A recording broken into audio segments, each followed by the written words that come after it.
A retired human woman general lived alone for years, until 5 alien soldiers begged for shelter on her ranch. The plains stretched endless, a sweep of ochre dust and brittle grass under a sun that felt like it had been borrowed from Texas, though the stars overhead when night fell belonged to another arm of the galaxy entirely. The woman who lived here didn't much care about the difference. She had built her ranch out of scrap steel, salvaged lumber, and the kind of grit that only retirement and too many wars could leave behind.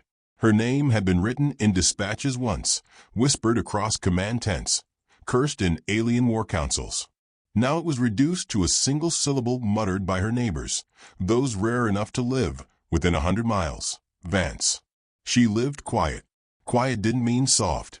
Quiet meant you could hear the dogs when they barked, the kettle when it whistled, and the boots of strangers crunching gravel before they ever reached your porch. It meant you could sit in a rocking chair with a blanket over your knees, sipping black coffee, and know that the rifle propped against the wall would never rust from neglect. Vance wasn't the type to neglect anything. On that night, the dogs went still first. No bark, no growl, just silence, their ears pricked to the horizon. She set her mug down, slow, listening. The wind scraped against the tin roof. Hooves, no, not hooves. 2 measured. Boots. 5 sets. She leaned back in her chair, eyes closing for half a breath, as though annoyed rather than alarmed. Visitors never meant anything good out here. The knock on the door came soft, polite even, as though the universe thought it was funny to dress wolves in Sunday manners. She rose, bone stiff but steady, hand brushing the worn wood of the door before she opened it. 5 figures stood under the yellow glow of her porch lantern. Tall, broad-shouldered, cloaks heavy with dust. Their skin showed strange shades, one a glossy obsidian sheen, another a pale mottled green, another with ridges along the cheekbones like carved armor. Aliens, every one of them. Soldiers by the set of their shoulders, by the way their eyes flicked across her ranch as if calculating choke points and exits. They had tried to cover it up in travel clothes, but to Vance, it might as well have been parade uniform. The tallest stepped forward, bowing just a fraction too low, the kind of bow that mocks instead of honors. We are travelers, human.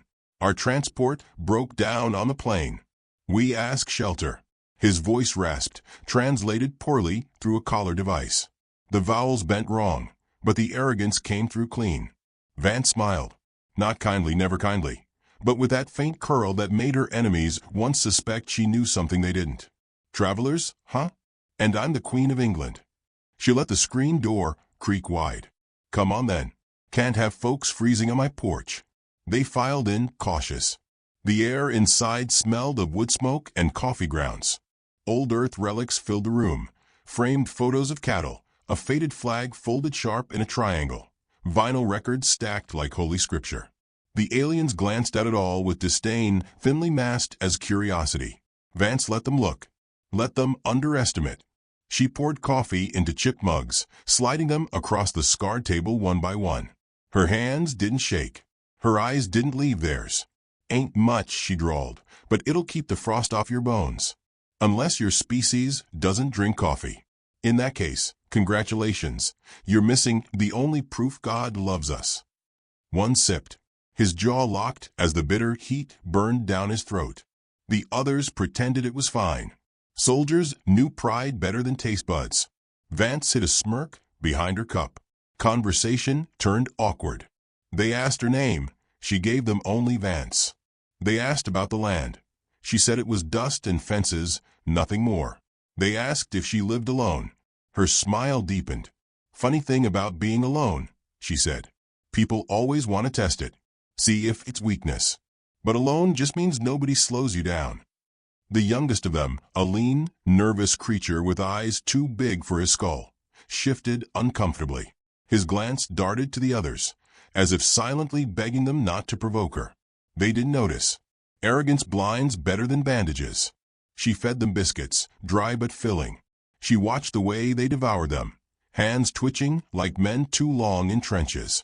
Soldiers eat fast, ready to drop food and grab rifles. Civilians don't. She filed it away. She was always filing things away. The fire in the stove snapped, scattering sparks. One of the aliens asked about the strange photographs on her wall. She tilted her head, explaining without explaining. That's my father. Worked cattle. Hard man, but decent. That there's me, 20, meaner than I looked. And that flag? That's what we wrap around our dead when we promise to remember them. Her words sat heavy, and even through translation they seemed to bite. The aliens shifted, suddenly less eager to laugh. When the hour grew late, she gestured toward the barn. Plenty of hayloft space. Warmer than the ground. Try not to spook the horses. They don't take kindly to strangers. They muttered thanks, their voices stiff as bayonets. As they filed out, the tallest lingered, eyes narrowing. You are unafraid. Vance tilted her head, smile lazy. Son, I ran out of fear about 3 wars ago. Now I just get irritated. He blinked, thrown off balance, then followed the others into the cold. Vance shut the door, sliding the bolt. She leaned against it, breathing out slow. Her reflection stared back from the glass. Lines etched deep, hair silver and wild, eyes that still gleamed with a predator's patience. She wasn't naive. They hadn't stumbled here by accident. Soldiers never stumble. They had come for her. The kettle hissed. She poured another cup, sat again in her rocker, and reached for the knife she kept under the cushion. The blade sang against the whetstone, each stroke steady as a heartbeat. Outside, the barn door groaned shut. The night settled, heavy with frost. She hummed under her breath, an old Johnny Cash tune, rough but steady. The kind of song you sang before battle, not prayer. Her dogs lay at her feet, tails thumping once in quiet understanding. Out in the barn, the aliens muttered among themselves, low and urgent. They thought the walls too thick for her to hear. They thought wrong. Her translator implant, dormant for years, hummed alive beneath her skin, translating every syllable. She is old, one scoffed. Fragile. We strike at dawn. She is the human general, another hissed. The one they say broke the armada at Cygnus Gate. Impossible. That was decades ago. She would be dust. She is dust, the tallest growled. And we will scatter her bones. It will prove our worth. Silence fell until the youngest whispered, voice cracking with fear. If she truly is the one they say, then none of us will leave this ranch alive. Vance's knife drew one last hiss across the whetstone. She leaned back in her chair, lantern casting her shadow broad on the wall, the shape of the warrior she had once been. Her smile never faded. Let them come, she thought. Let them mistake kindness for weakness. Tomorrow would be a long day. Dawn came slow, gray light dragging itself over the plains. Frost rimed the fence posts, the horses stamped clouds of steam into the morning air, and Vance's dogs bounded across the yard like shadows with teeth. She stood on the porch with her coat buttoned high, watching her uninvited guests stumble out of the barn. They looked worse for wear. Soldiers always did after sleeping someplace that didn't smell of oil and barracks discipline. Hay clung to their cloaks, and one cursed when a horse nipped at his sleeve. Vance hid her grin behind a hand that pretended to adjust her collar. Breakfast, she called, her voice carrying across the cold. Unless your people prefer to march on empty stomachs. I know some generals like that trick, kept men too hungry to question orders. The tallest scowled but said nothing. They followed her inside, the youngest trailing as though the weight of dawn pressed heavier on him than the rest. The stove hissed with bacon fat, the smell cutting through the chill. She cracked eggs into a blackened skillet, stirred beans in a dented pot, and set a kettle of water to boil. The alien sat stiff at her table, watching every move as though she might turn skillet into weapon at any moment. She might if pushed. When the food landed before them, they stared as though insulted. Grease shone, yolks bled gold, beans steamed rich with cumin and smoke.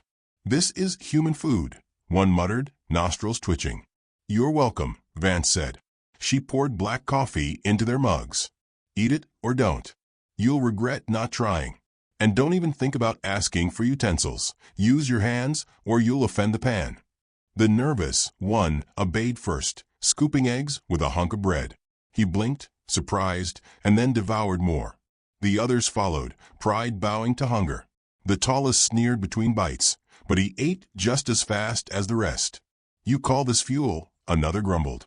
"Too heavy. Too crude." Vance leaned an elbow on the table, sipping her coffee slow. "Funny thing, soldier. This crude fuel built railroads, crossed oceans, and kept 100 million farmhands working sunup to sundown. You'll find no power cell that stubborn."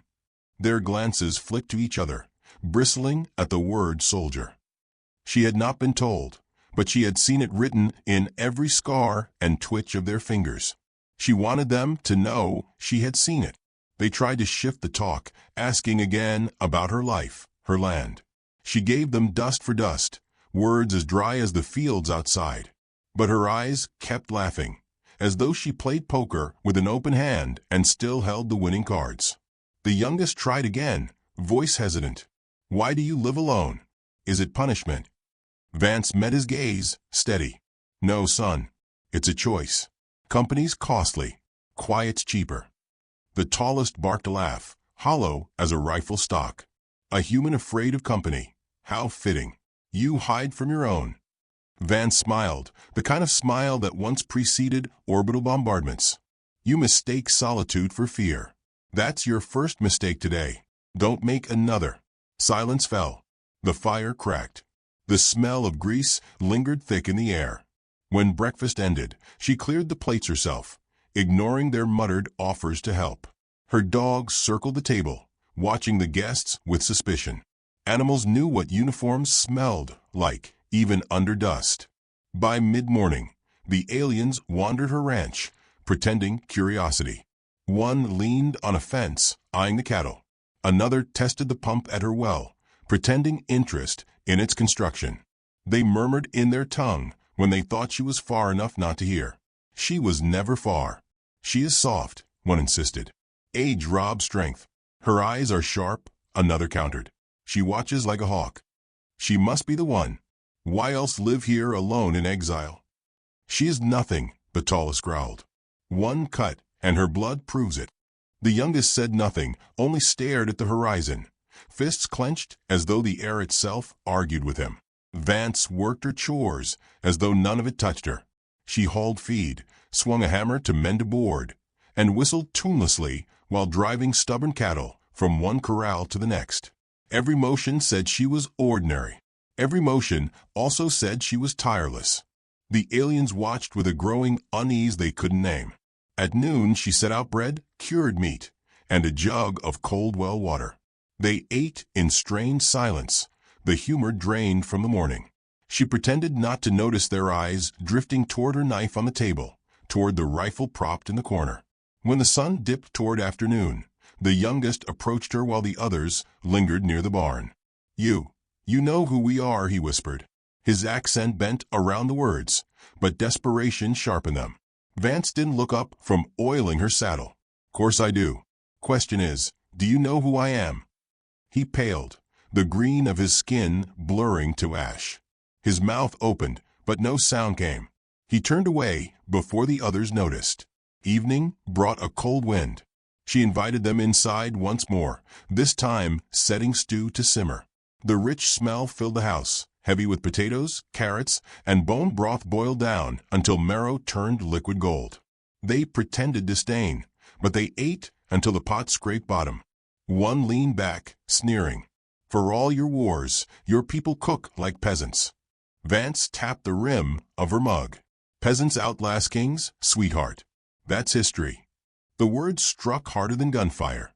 They shifted, muttering. She had given them no weapon to grab, but plenty of doubt to choke on. Later, as they settled in the barn, Vance lingered by the doorway, her breath clouding white in the night air. She heard them again, voices sharp, tempers fraying. "She is the one. I feel it." Then strike while she sleeps. Cowards strike in sleep. Then, tomorrow, at dawn, we cut her throat and burn the ranch. Do you hear yourself? She is legend. She commands ghosts. Ghosts don't bleed. Vance turned away, lips quirking at the corner. Ghosts don't bleed, what a line.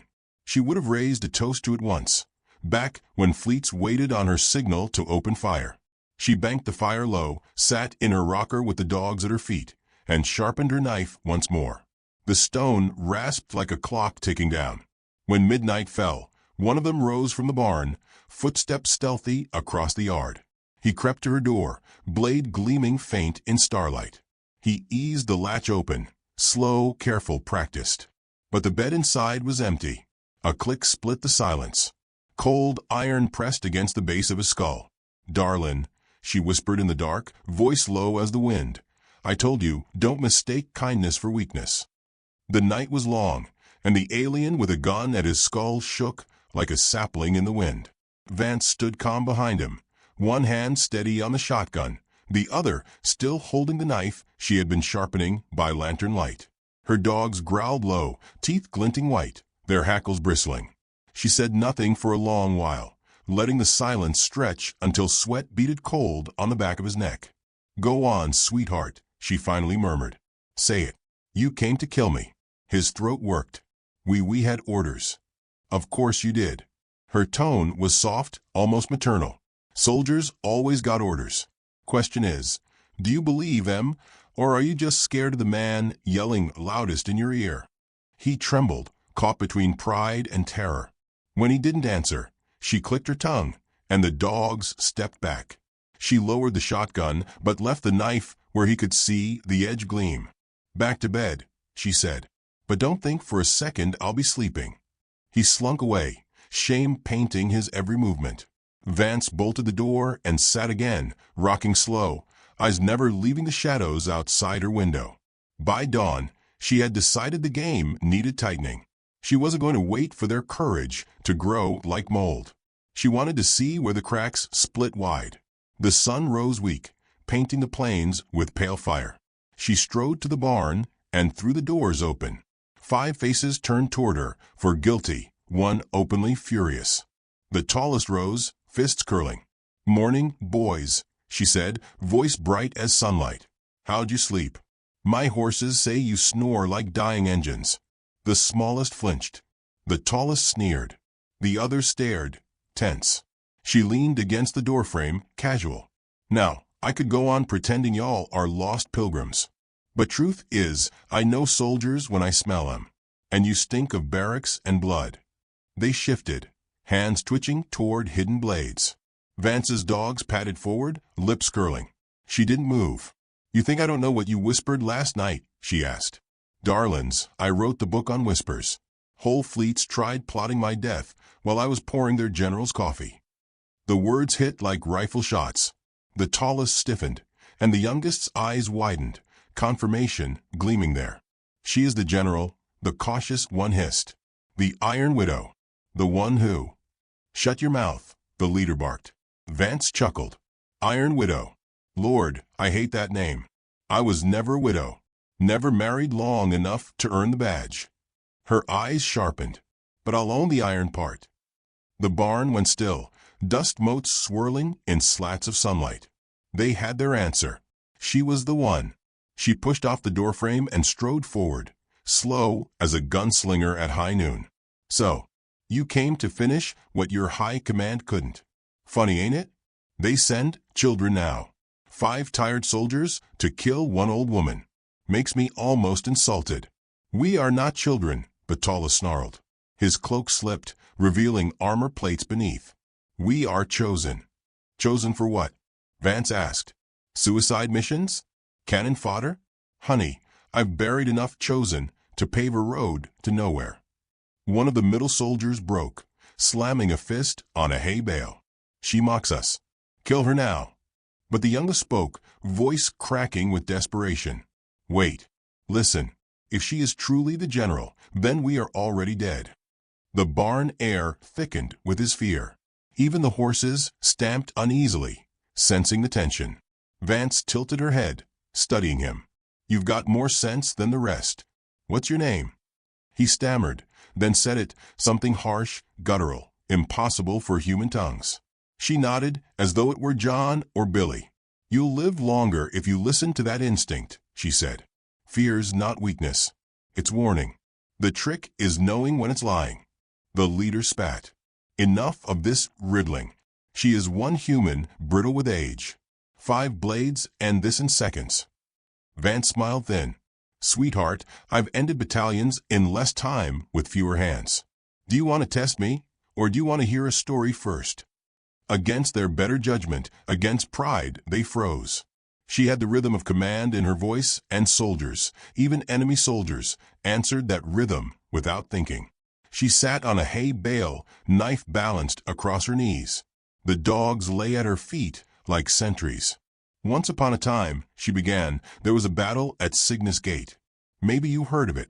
The cautious one stiffened. The battle that turned the war. Vance nodded. That's the one. Your fleets came with numbers, with firepower, with arrogance. Thought they could swallow humanity whole. But arrogance makes a fine appetizer, don't it? Her voice softened, but the barn seemed to lean toward her words. I sent out one signal. Just one. Not an order, an invitation. Every farmer, miner, and factory worker who had ever held a rifle answered. You see, humans don't fear dying near as much as we fear kneeling. Your generals didn't understand that. By the time they did, it was their ships burning in the gate. The alien shifted, eyes wide. She had spoken like a preacher, giving testimony, steady, unflinching. I lost half my people that day, she continued. Children, old men, anyone who could fire a shot. But we won. And when I walked through the ash of your fleet, I swore I'd never let anyone forget what we're capable of. Not even me. The barn was silent except for the creak of wood and the rasp of alien breath. You see, Vance said, standing, I didn't retire because I was tired. I retired because I was too damn good at my job. Killing became easy. Too easy. So I came here, to dirt and cattle, to remember I was human first. Her eyes cut into them. And now you've come to remind me of arrest. The leader snarled, voice breaking. You lie. No woman, no human, could command such terror. Vance's knife flashed, burying itself in the post beside his head. He flinched for the first time. Darlin', she said, you're standing in my barn, eating my food, underestimating me with every breath. That's the same mistake your admirals made. And I buried them, too. The youngest dropped his gaze, trembling. The others glared, but their hands shook. Doubt had cracked their armor. She stepped back, retrieving her blade, wiping it clean on her sleeve. So here's the deal. You can try me now, 5 against 1. Or you can sit your asses down, drink some more of my coffee, and wait to see the real show. Either way, the trap's already sprung. The word hit them like thunder. Trap, the cautious one demanded. Vance smiled, eyes glittering. Did you really think you found this ranch by accident? I built it where the signals echo. Every whisper you've made since stepping on my porch's been bouncing off relays and feeding right back to orbit. You didn't hunt me, boys. I hunted you. They stiffened, horror dawning. She could almost hear the gears of panic grinding in their skulls. She turned for the door, pushing it wide. Outside, the horizon glowed faint, not sunrise, not sunset, but the cold gleam of distant thrusters lighting sky. Better get comfortable, she said over her shoulder, because you're about to see what happens when you wake a past that never died. Her dogs barked once, sharp, as if punctuating the truth. And far above, lights flickered across the night, ships, human and waiting. The morning broke brittle and sharp, the horizon silvered with frost, and the faint glow of engines whispering in orbit. The alien soldiers had stopped pretending. Their cloaks hung discarded, armor gleamed dull under the pale sun, and their blades sat openly at their belts. Vance walked among them as though they were nothing more than farmhands working a long shift, her coat flapping in the wind, her boots crunching over frozen ground. Funny thing about dawn, she drawled, adjusting the brim of her hat. It always makes folks think about beginnings. But me? I've learned it's better for endings. The tallest bristled, jaw tight. He had been leader in name, but the night's revelations had chewed away at his authority. Doubt clung to him like mud. The youngest still avoided her eyes, trembling at the weight of truth. The others looked between one another, caught between instinct and fear, soldiers standing on the lip of a grave. Enough riddles, the tallest snapped. If you mean to kill us, then strike. We will not beg. Vance chuckled. Oh, honey, you don't get it yet. I don't need to kill you. You're already dead. You just haven't noticed the funeral march. The words unsettled them, more than blades, more than rifles. They shifted, restless, their arrogance bending under something heavier than fear, recognition. Recognition of the predator smiling in their midst. The dogs barked suddenly, sharp, and the sky answered. Engines roared above the clouds, streaks of fire burning across the pale expanse. Ships cut through atmosphere, sleek and black. No insignias save the quiet star and stripe etched like memory into their hulls. They fell into formation over the ranch, silent, watchful, patient as vultures circling a carcass. The aliens froze. One whispered in his own tongue, horror stripping his voice. They were waiting. Course they were, Vance said, calm as a woman commenting on the weather. You came running to my porch, thinking you were hunters. But sugar, hunters don't knock. You were bait, bright little lures dangling on strings, telling me exactly where the Empire's pride would wander next. The leader snarled, fury drowning fear. You betrayed us. Vance's smile cut sharper than her knife. Darlin', you can't betray what you never trusted. He lunged, blade flashing, a war cry ripping raw from his throat. But Vance had been waiting for decades. She moved like rusted machinery that still remembered its prime, efficient, merciless. Her shotgun cracked thunder across the yard. The blade flew from his hand, spinning into the dust. The dog surged, fangs bared, driving the others back. One alien swung a curved dagger, only to find a pitchfork driving into his arm, wielded by the same woman who had served him stew the night before. He screamed, blood spraying black against the frost. The ranch exploded into battle. They had thought her frail, but the land itself had been sharpened under her hand. Fence posts swung into barricades with hidden hinges. The water trough split open, spilling not water, but coiled wire sparking with stored current. The barn's loft door slammed down, revealing not hay, but the cold, unblinking eyes of drones armed with steel and fire. Every step the aliens took met resistance. Snares disguised as rope, pits shallow but enough to break stance, nails hammered into boards that pierced through armored boots. The ranch had become a battlefield, every inch rehearsed, every trap baited. Vance moved through it all like a conductor leading an orchestra of chaos. She barked orders not to soldiers, but to animals, machines, and the land itself. Go on, girl, she told the dogs, and they leapt as though they understood every word. Drop it, she said to the drone overhead, and grenades rolled free like apples from a basket. The aliens fought with desperation. Blades clashed against metal, energy burst seared the air. The barn's wooden beams splintered under stray fire. But desperation could not match preparation. The cautious one fell first, tangled in wire that snapped tight around his throat. He thrashed, gargling, until the shotgun's second report ended it clean.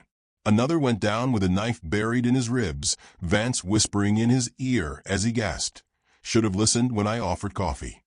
The leader fought harder, wounded, bleeding, but relentless. He roared challenges, cursed her name, screamed oaths to his empire. His fury shook the yard, but fury doesn't aim. Fury doesn't think. Vance sidestepped, calm, patient. She let him burn himself out, each strike slower than the last. When he stumbled, she pressed the barrel of her rifle against his chest. "You don't get to write my epitaph," she said, and pulled the trigger. He fell, eyes wide with disbelief, armor cracked, life leaking into the dirt. The youngest had not moved. He stood trembling, blade half raised but never swung. Tears cut lines down his mottled face.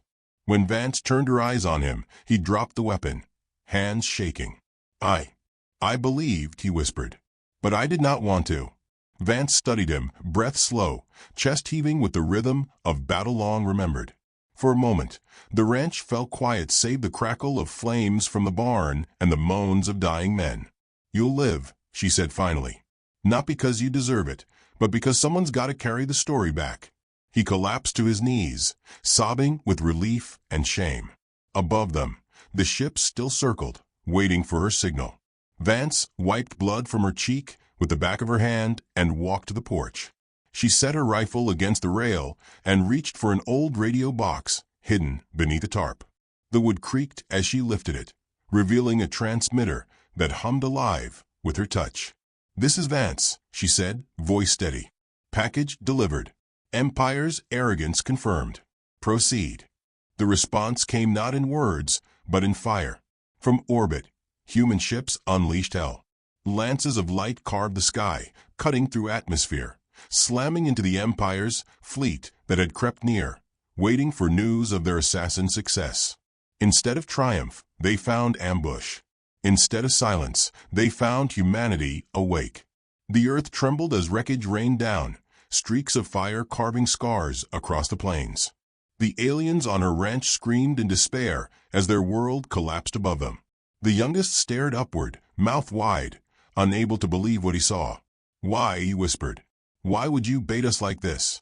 Vance sank into her rocker, the knife still at her hip, the dogs pressed against her legs. She poured herself a shot of whiskey from the bottle she'd been saving for the right kind of funeral. She sipped slow. "Because, son," she said, voice soft but carrying, "you don't pick a fight with humanity unless you're ready for us to fight back harder. You came to kill one woman. But what you really did—" She gestured to the sky ablaze with fire. "You woke the whole damn species." The battle overhead raged, brutal and efficient. Empire ships cracked under coordinated human volleys. Their formations faltered, discipline shredded, arrogance cut down in sheets of flame. The war had not been reignited. It had never ended. It had only been waiting for the right moment to remind the galaxy that humans did not forgive. Vance watched it all with calm detachment, as though she were back in command, though no flag pinned her chest, no rank decorated her shoulders. Just a woman on a porch, rocking chair creaking, dogs at her feet, watching the galaxy bend. The surviving alien soldiers, few, broken, terrified, huddled in the dirt, their armor cracked, their spirits shattered. The youngest looked at her, eyes pleading. "What will they do to us?" he asked. "Depends," Vance said. "Maybe they'll put you in camps. Maybe they'll turn you loose as messengers.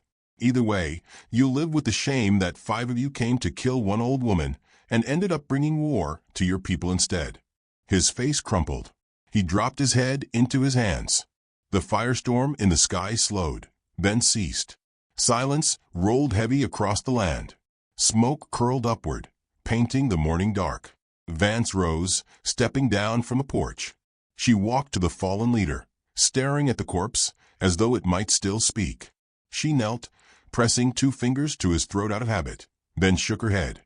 "Arrogance will kill you faster than bullets," she muttered. Her eyes lifted to the horizon, where smoke met dawn. For a long moment she stood there, knife loose in her hand, the weight of years pressing against her shoulders. Then she smiled again. Not cruel, not mocking, simply inevitable. "You can outgun us, outnumber us, outtech us," she whispered, the words carrying into the still air. "But you'll never outlast us. Because humanity? We don't die easy, we get mean." The dogs barked once, sharp and final. And from the wreckage-stained sky, a new signal hummed, orders, coordinates, the beginning of something larger than her ranch. Vance closed her eyes, listening. The war was awake again,